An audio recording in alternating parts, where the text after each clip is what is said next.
After not laying eyes on him for a month, John abruptly handed me a divorce lawyer's business card without bothering to ask, "Are you okay?" Or, "How are you feeling?" Divorcing a wife who doesn't work, paying me $1,000 a month as alimony sounds good. Take care. John chuckled as he said this, standing beside him. Olivia was wrapping her arm around him, wearing a similar smug expression. "Fine, let's undivorce then," I said so casually that John seemed a bit surprised, but he quickly shared his smile with Olivia. Good thing JN isn't much of a thinker. It makes my plan easier to execute. After the divorce papers got approved, I decided to start my revenge plan on both of them. I will make them cry as a celebration of my recovery. My name is Sarah Wolf. I'm a 47-year-old illustrator. I also work as a children's book author. I just love drawing. I have two childhood friends, JN and Olivia. They're important friends to me, and JN is also my husband. It all started when John asked me out as I was heading to a different college after high school. I was surprised. I thought he was into Olivia, but I couldn't say no to a confession from John, whom I had secretly liked. After some thought and consultation with Olivia, I accepted John's proposal. Olivia's behavior had been a bit problematic since our teens, but she was still a dear friend to both John and me. However, Olivia had a tendency to snatch other people's boyfriends and then dump them once they became obsessed with her, causing problems time and again. Her parents were concerned, so John and I often spent time with her to watch over her. John and I got married when we were 25. For years later, Olivia brought her fiancé into our lives. His name was Daniel, a professional working for a top-tier company. Nice to meet you, Sarah and John. I've heard so much about you. Looking forward to our future together, Daniel said, being very polite, and we all got along immediately. We would get together during holidays and vacations, taking trips or going on long train rides to enjoy some drinks. However, things started falling apart after Olivia got pregnant 2 years into her marriage. John and I originally had many siblings, so there was no worry about inheriting the family business. We decided we didn't need children. Both of us loved kids, but weren't keen on actively caring for them. Besides, we loved our freedom to travel and enjoy drinks. We often found it heartwarming to see families with children, but it was never more or less than that. When Olivia announced her pregnancy, John's attitude started to change. He quit smoking because Olivia said she couldn't stand the smell, and even offered to drive her to doctor's appointments, using his vacation days. I warned him, "Daniel might get upset if you're always with Olivia." But John argued back, "You have work, don't you? She's our childhood friend, and she's reaching out for help. You're heartless." I said I've been buying things and helping where I can, but going with her to the obstetrician is crossing the line. When I said that, John frowned, and then he glared at me. "Why?" "Because Olivia wants it, right? She says she's anxious about the checkup. I can't just let her go alone. If she's anxious, all the more reason for Daniel to go with her, right? If you go with her every time, it's almost like you're the father of the baby in her belly." "John, jealous? You're not going to get pregnant anyway, so what's the problem?" He didn't take my concerns seriously and instead started to snap, saying I was being annoying. We had hardly ever had a fight during our marriage, but things changed when Olivia got pregnant. Our arguments increased, and that didn't change even after Olivia gave birth. In fact, JN started spending even more time with Olivia and their child, Amelia. But when Amelia was 6, an incident occurred. It had to do with the attendees of Amelia's graduation ceremonies. The day before the graduation, John suddenly started rummaging through the closet. "John, what are you doing?" "You have a meeting tomorrow." John's workplace had a casual dress code, but there was a rule to wear a suit during client meetings, so he always kept a few suits ready. But they were all thrown on the bed. No. Just trying to decide what to wear for the graduation ceremony." "What? You're seriously thinking of attending the graduation?" "Yeah, Daniel can't make it." Olivia asked me. "Wait, that's absurd." No matter how you look at it, I inadvertently raised my voice in denial. Immediately, John's face turned sour. I knew he occasionally picked Amelia up from kindergarten, and I had done so myself when asked. Yet it was nonsensical for a childhood friend who wasn't even a biological parent to attend a graduation ceremony. What? You still doubt me and Olivia? I'm disappointed that you can't even help out. That's not the point. Anyway, I'm attending the graduation tomorrow, so iron a shirt properly. John said that and abruptly ended the conversation, leaving me behind and going to the bedroom. I had no choice but to call Olivia. Hello, Olivia. About tomorrow. Sorry about tomorrow.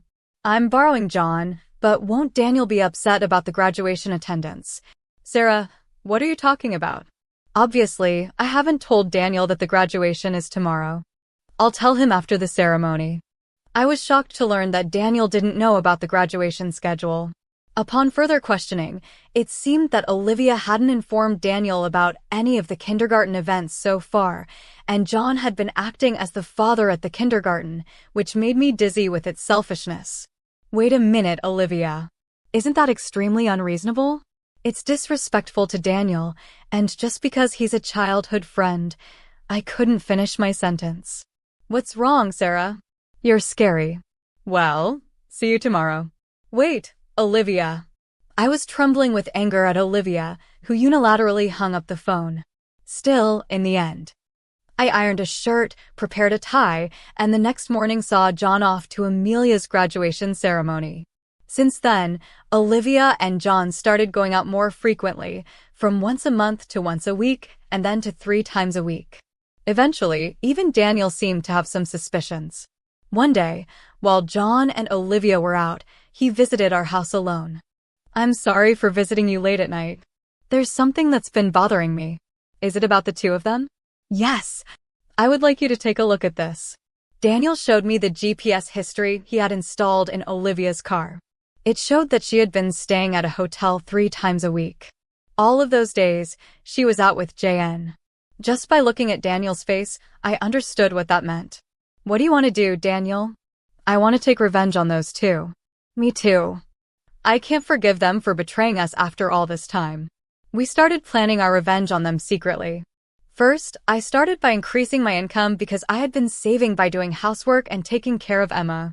My income had drastically decreased. Daniel switched to working from home, and when Olivia and John would go out, he would bring Amelia to my house, and we would take care of her together. Neither Olivia nor John realized that we knew about the relationship, and we were able to gather solid evidence.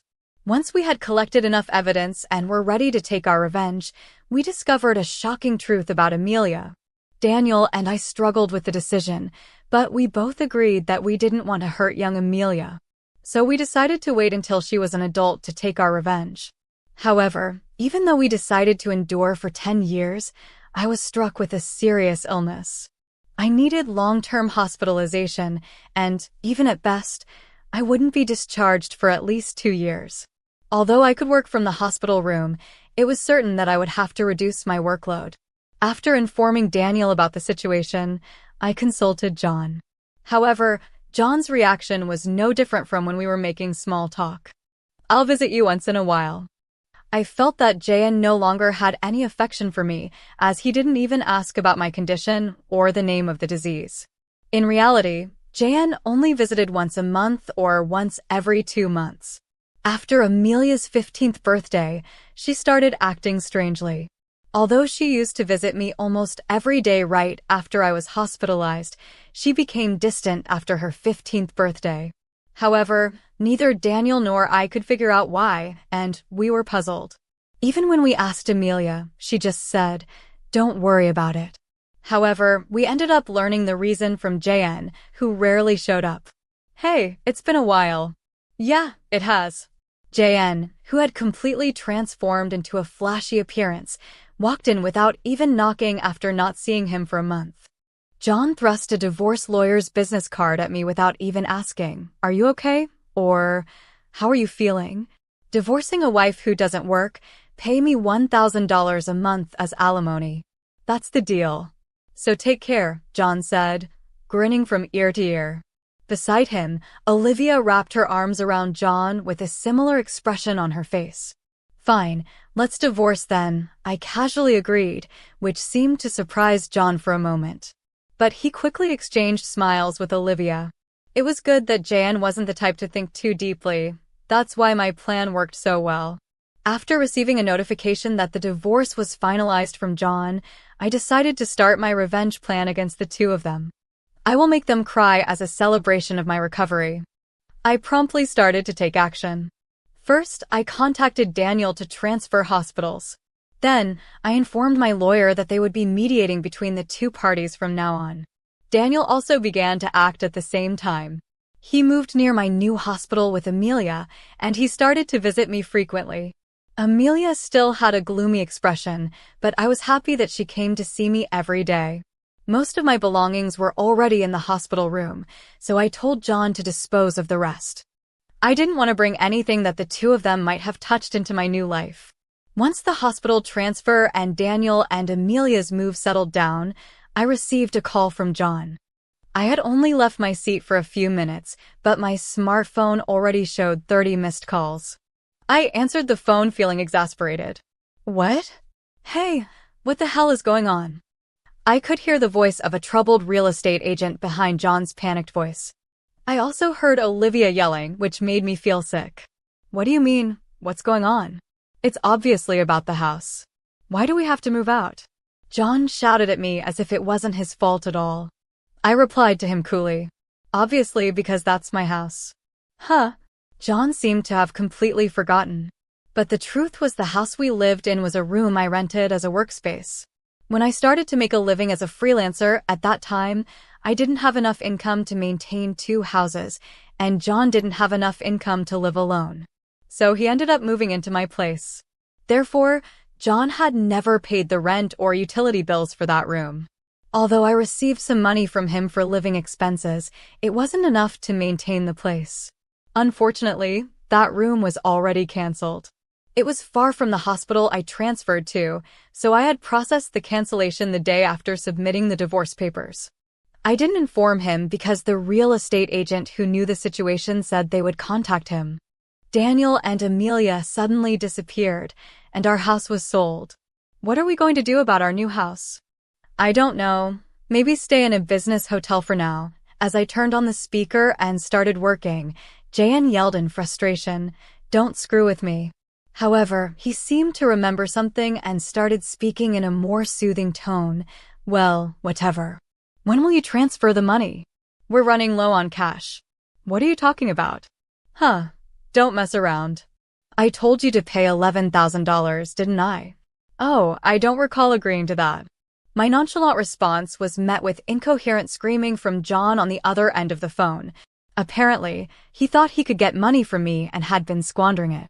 Even if he had $11,000 left, how did he plan to get by for the rest of the month? Hey, don't just stay silent. Say something. There's really nothing to talk about. My retort left John momentarily dumbfounded, but he soon started yelling again, growing increasingly annoyed. I addressed Jan in as cheerful a tone as I could muster. Anyway, we're basically strangers now, so please don't contact me anymore. You'll hear from my lawyer. Hut lawyer? Hey, wait a minute. I hung up without listening to John's response. He tried calling back several times, but I ignored it, and eventually, the calls stopped. However, angry that I didn't answer, John started ignoring calls from my lawyer. He certainly had a childish side, but I never imagined he'd be the kind of person who didn't mind causing trouble for others. I sighed deeply at John's selfishness. A few months later, after a temporary discharge from the hospital, I visited John's parents' house. In front of me were Jan and Olivia, both looking small and trembling. You tell him my parents is a low blow. Oh, I just reported that we got divorced. John glared at me in response to my answer, but he shrank back under his father's stern gaze. Actually, I had a great relationship with my in-laws, even visiting and dining with them when John wasn't around. Despite being so well-loved, I felt it was wrong not to share the details of our divorce, so I went to visit them. Is it true that you're remarrying Olivia? Yes, it's true. Olivia, Amelia, and I are going to start over as a family. What are you talking about? Your only family is Sarah. She's not my family anymore. John's words made his father frown with a look that seemed to say, "Give me a break." Jayan shook his head a few times, then handed me a piece of paper. It was a bill from a nearby luxury hotel. "What's this?" "It's the bill from the hotel we stayed at." John, acting as if it was obvious, pointed at the bill on the table, then suddenly collapsed. "Oh, what the heck, Mom? I didn't raise you to be like this." My mother-in-law, gasping for breath, was met with a look of disbelief from John. Next to him, Olivia wore the same expression. "Why are you so angry?" "It's just that the family is changing because I'm getting married. Plus, you'll have a grandchild, a blood-related one at that. Aren't you happy?" "You two didn't." My mother-in-law, looking as if she couldn't believe what she was seeing, glanced at me, then turned her gaze to both my in-laws. Both my in-laws understood that I didn't want children and still treated me as their own daughter. Of course, they treated Olivia, my childhood friend, similarly. But there was always a boundary between a daughter-in-law and a friend. I remembered Olivia often complaining about that, so I was certain my mother-in-law wouldn't be happy about this situation, and Olivia should have known it too. "You do, Amelia, right? It'll be your grandchild, so you'll be happy, right?" "It's because she's a child I've known since she was little." "Oh, but half of her blood is from John, right?" Even after all this, Olivia, showing no sign of remorse and acting as if she couldn't understand the problem, gave me goosebumps. At that moment, someone who had been silent until now spoke up. "Enough already, it's disgusting." Amelia, who had been playing with her smartphone in the corner of the room, spoke to Olivia without looking up. The room fell into a stunned silence. My dad is the only one I consider my father, whether we're related by blood or not. He's the only one. But you know, Jayan has always been the one to attend your school events. I heard everything from Dad, how he was always informed of the event dates after they were over, how eventually even the events themselves were kept from him. But Dad always said I was his daughter, so I am his daughter and I will never be yours. Amelia glared at Olivia as she said this. Then, sitting beside me, she switched to a more concerned tone. "You know, when I found out about this, I thought you would hate me. But Dad said that wasn't the case. So I came here today." "Amelia, I love you so much. You were so kind to visit me every day while I was in the hospital." "I was really happy, Sarah." Amelia, perhaps relieved of her anxiety, teared up and hugged me tightly. It might indeed be a child resulting from an affair between John and Olivia, yet it's a child I've taken care of for 15 years. There's no way I don't have affection for her. Speaking of which, Olivia, weren't you curious why I wasn't surprised when I found out Amelia is John's daughter? Olivia looked startled. Before she could speak, a new person entered the room. We knew from the start, 10 years ago. Actually, Daniel suddenly appeared. Understandably so, as she had recently unilaterally demanded a divorce citing irreconcilable differences. "I was shocked when you mentioned divorce." "Oh, and unfortunately, you're not divorced yet. The divorce papers are still here. Didn't you notice?" "What? I figured it wasn't in Olivia and John's nature to confirm things." But I couldn't help but be stunned that Olivia, despite the 100-day waiting period for women to remarry, had noticed for months. "So Olivia is still my wife and Amelia is still my daughter." "Well, since there won't be a wife, though." "Wait, what do you mean a 15-year-old can choose their parent?" "That's not true. Amelia wants to be with Mom, right?" Olivia said that and looked at Amelia. Amelia frowned at Olivia and held my hand. Olivia was speechless at that and glared at me. Then, John suddenly burst into laughter. "So that's what it is. You two are together, huh? But too bad, isn't it impossible to live on Daniel's salary alone? Can you stop making weird assumptions? Also, it seems Daniel earns double the amount you think." "Olivia knows about it, huh?" "It's probably a bluff. Besides, it's impossible for you to work while dealing with your illness. You'll just die miserably somewhere." This time, I laughed at John's huge misunderstanding. John, seeing me slyly start laughing, was getting frustrated.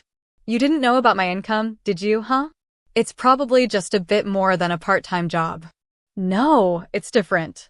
My annual income is $500,000, huh? John's eyes and mouth were wide open in shock. Olivia was also stunned. In fact, over the past 10 years, I have become a popular children's book author, and my income had skyrocketed. From essays, interviews, and more, moreover, a film adaptation is planned soon, so my income is skyrocketing. Liar. Oh, do you want to see this?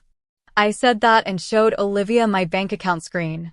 It clearly showed a large amount of money being deposited every month. Olivia was at a loss for words when she saw it. Sarah, let's, make up, huh? What are you saying? Olivia was furious at John's words, blinded by the money. I watched them blankly and then opened my mouth. Well, if you want to get married, feel free. Oh, and I'll definitely take the compensation for damages, Sarah. Wait, Sarah. Ignoring John's words, I took Amelia's hand, and after saying goodbye to my in-laws, I left their house. John originally worked at my father-in-law's company, but it was revealed that he was lying about going out for sales, and he was fired. My father-in-law planned to forcibly put him on a friend's fishing boat and work him to the bone. Working on a fishing boat was tough for an indoor-loving John. And he contacted me several times, but each time I notified my father-in-law, and eventually, the calls stopped. Olivia lost custody to Daniel and got divorced. She seemed uninterested in John, who couldn't afford luxuries and didn't seem to chase after him. She was disowned by her family and lived alone in a run-down apartment. She hadn't worked at all since getting married, and since she had always made others do things for her, she couldn't do anything herself. There were hardly any places that would hire her as a full-time employee. Still, she had to pay for her living expenses and child support, so she worked multiple part-time jobs and barely made ends meet. After entering high school, Amelia worked hard every day to study abroad and go to a prestigious university overseas. Being originally diligent, her dream is to translate my picture books and deliver them to children all over the world, which makes me happy. As for me, my picture books are selling well, and I am receiving more and more offers for anime adaptations and merchandise. My illness is also progressing well, and although I am still hospitalized, my doctor recently told me that I might be able to leave the hospital next year. And one more thing, Daniel and Amelia come to visit me every day. Actually, Daniel recently confessed to me with remarriage in mind. I haven't given my answer yet, but I can't help but have feelings for him. He said he wants to live together when I leave the hospital. While thinking about what to answer, I work on my picture books every day, hoping for a happy future for us. I weave stories again today.